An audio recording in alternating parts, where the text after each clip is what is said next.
میں اپنے چاچا شاکر کی دکان پر نوکری کرتا تھا۔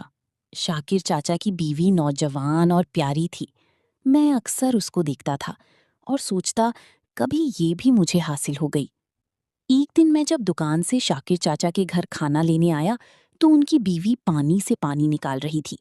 مجھے دیکھ کر بولی، زبیر، آؤ میری مدد کرو۔ میں نے فوراً آگے بڑھا۔ پوری مزیدار کہانی سننے کے لیے چینل سبسکرائب کر دو۔ یہ کچھ سال پہلے کی بات ہے، جب میں ایف ایس سی کر رہا تھا تو ہم لوگ کافی غریب تھے۔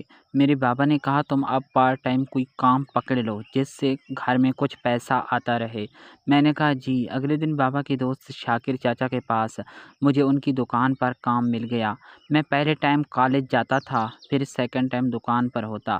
شاکر چاچا کو میری عادت بہت زیادہ پسند آئی، اسی لیے وہ اپنا بیٹا ہی مجھے بولتے تھے۔ کچھ دن ایسے ہی گزرتے رہے۔ کھانا کھانے جب ہم جاتے تو مجھے ساتھ ہی لے جاتے تھے۔ شاکر چاچا کی بیوی نوجوان اور پیاری تھی۔ عمر میں بھی وہ مجھ سے کچھ سال بڑی ہوں گی۔ شاکر چاچا نے مجھے بتایا تھا پہلی بیوی ان کی وفات پا گئی ہے۔ پیسے کی وجہ سے اسے دوسرا رشتہ مل گیا ہے۔ ہم روز کھانا کھانے جاتے تھے۔ اب عید آنے کو کچھ دن ہی باقی تھے تو شاکر چاچا نے کہا کہ اب تم کھانا لے آیا کرو، دکان بند کرنا مناسب نہیں ہے کیونکہ ان دنوں میں گاہک کے آنے کے چانسز زیادہ ہوتے ہیں۔ میں نے کہا جی میں لے آتا ہوں۔ پھر میں روز کھانا لے آتا، ہم دکان میں کھا لیتے تھے۔ ایک دن جب میں کھانا لینے گیا تو شاکر چاچا کی بیوی، جسے میں چاچی بولتا تھا، وہ خود کو سرور دے رہی تھی۔ جب میں نے دیکھا تو میں حیران رہ گیا۔ وہ مجھے دیکھ کر بولی، زبیر تم؟ میں نے کہا جی وہ میں کھانا لینے آیا ہوں۔ وہ بولی، او اچھا، میں تمہیں لا دیتی ہوں کھانا۔ وہ کھانا لے آئی۔ میں نے کہا چاچی آپ ایسا کیوں کر رہی تھیں؟ وہ بولی کہ ہم جیسے لوگوں کے پاس صرف یہی ہی آپشن رہتا ہے، باقی۔ روبینہ چاچی کو دیکھ کر اب تو مجھے بس اس کے ہی خیال آ رہے تھے۔ میں نے کہا چاچی اگر آپ کو میری اس بارے میں کوئی مدد چاہیے تو بتانا۔ اس نے کوئی جواب نہ دیا۔ میں کھانا لے آیا لیکن میں چاچی کی سوچوں میں ہی گم تھا۔ ایک دو دن مزید گزر گیا، میں کھانا لے آتا تھا۔ اب چاچی مجھ سے آسانی کے ساتھ باتیں کرنے لگی تھی۔ تقریباً 3 دن کے بعد جب میں کھانا لینے آیا تو چاچی روبینہ آج پھر اسی کام میں مشغول تھی، یعنی وہ خود کو راحت دے رہی تھی۔ میں نے کہا چاچی کیوں میرے صبر کا امتحان آپ لیتی ہو؟ آپ کو اور کوئی وقت نہیں ملتا؟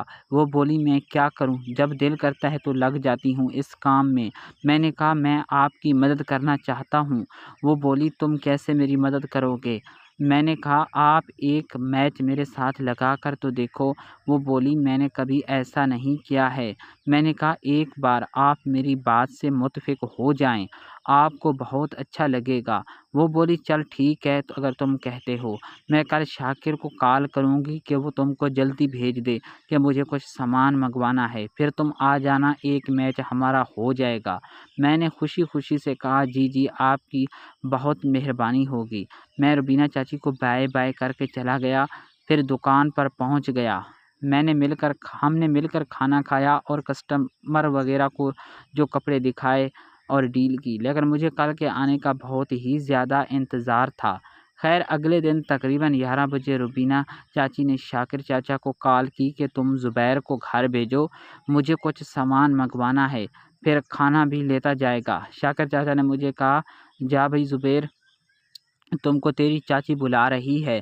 میں نے کہا جی چاچا۔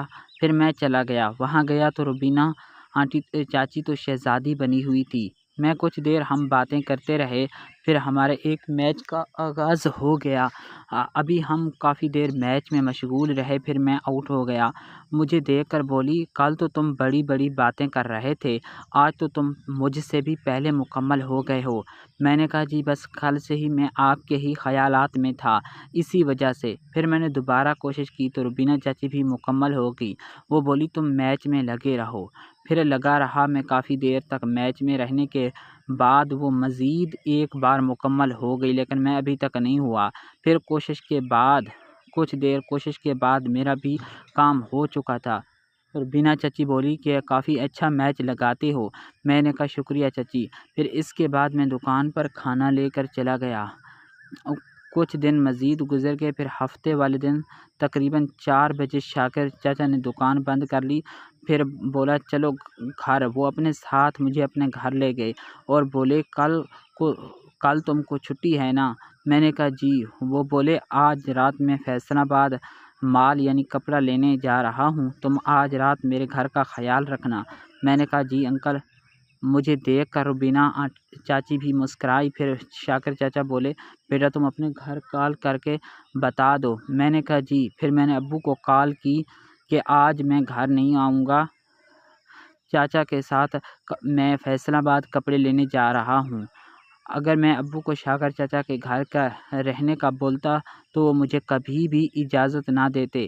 خیر کچھ دیر کے بعد شاکر چاچا بولے زبیر تم مجھے اسٹیشن چھوڑ آؤ۔ میں بائک پر شاکر چاچا کو اسٹیشن چھوڑنے چلا گیا۔ یہ میری زندگی کا سب سے زیادہ خوشی کا دن تھا۔ میں شاکر چاچا کو چھوڑ کر گھر آ گیا۔ روبینہ چاچی کو بولا کہ جی سناؤ جناب۔ وہ بول پڑی قسمت والے ہو تم۔ میں نے کہا جی آج تو واقعی ہی قسمت پر مجھے ناز ہے۔ پھر اسی وقت کچھ دیر ہم باتیں کرتے رہے اور ہمارے ایک میچ کا آغاز ہو چکا تھا۔ پھر ہم میچ میں لگ گئے۔ کافی دیر ہم میچ میں مشغول رہے۔ پھر ہمارا یہ میچ مکمل ہو گیا۔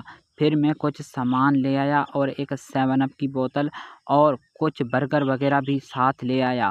ہم دونوں نے وہ کھا لیے۔ ایسے ہی ہماری بات چیت ہوتی رہی۔ اب میں اس کو روبی بولنے لگا تھا، مجھے اس سے محبت بھی ہونے لگی تھی۔ پھر رات میں نے اس کو اپنے گھر کا بتایا، اس نے مجھے اپنے بارے میں ہر بات بتائی۔ پھر ایک اور میچ کا ہمارا دل چاہنے لگا تو وہ بولی اس میں تمہیں کون سی شرمانے والی بات ہے؟ پھر ہمارے میچ کا آغاز ہو گیا۔ اب مجھے کافی اچھا لگ رہا تھا۔ روبینہ نے کہا میں نے سوچا بھی نہ تھا کہ تم میری زندگی میں کبھی آؤ گے۔ پھر کیا ہوا؟ اگر کہانی اچھی لگی ہو تو چینل کو لازمی سبسکرائب کر دو، اور اگر کہانی کا دوسرا پارٹ چاہیے تو کمنٹ میں ویری نائس لازمی لکھو۔ یہ ایک فنکشنل کہانی ہے، اس میں تمام کردار فرضی ہوتے ہیں۔ ہمارا مقصد آپ کے خوبصورت چہروں پر صرف مسکراہٹ بکھیرنا ہے، کوئی غلط فہمی کے طور پر نہ لے۔ کچھ الفاظ ڈبل میننگ پر مشتمل ہوتے ہیں لیکن ان کا مقصد بالکل پاک ہوتا ہے، کوئی غلط فہمی کے طور پر نہ لے۔ شکریہ، چینل کو سبسکرائب کر دو۔